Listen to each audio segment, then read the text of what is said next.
The Cato Institute, which is a conservative think tank, recently published a report on the economic effects of immigration in the United States. They were primarily concerned about whether immigrants are freeloading, that is, taking more money in government benefits than what they pay in taxes. Their conclusion was the opposite. They studied a 30-year period from 1994 to 2023 and found that immigrants paid taxes of $10.6 trillion more than what they received in benefits. In addition, they saved us a lot of money in interest on the debt, so their total contribution made our national debt lower by $14.5 trillion.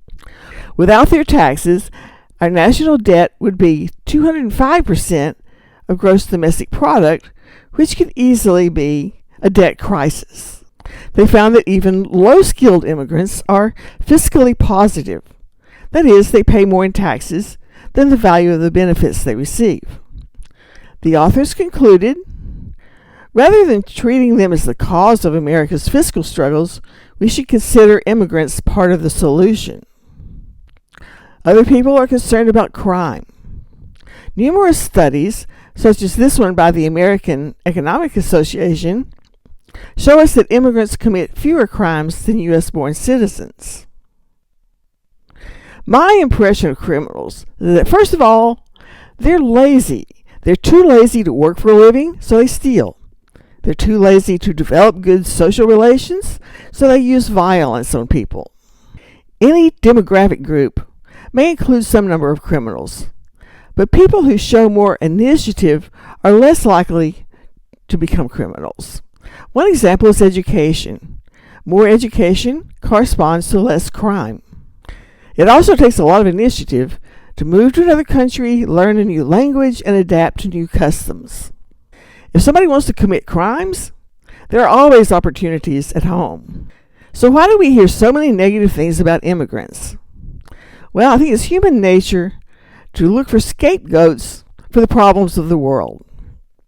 That was the theme of the classic novel Moby Dick, which describes all sorts of misfortunes that sailors encounter. Captain Ahab blamed all of these on one particular whale.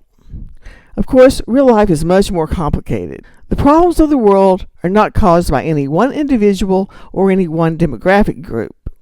Obviously, we don't have room for all the poor people of the world, and it takes time to assimilate new workers. So we need regulations on immigration.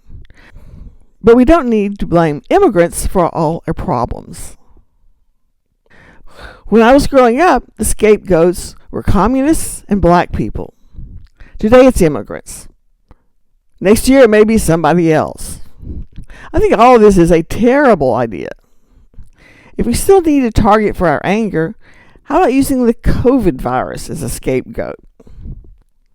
People are valuable to our economy, and we should respect all of them.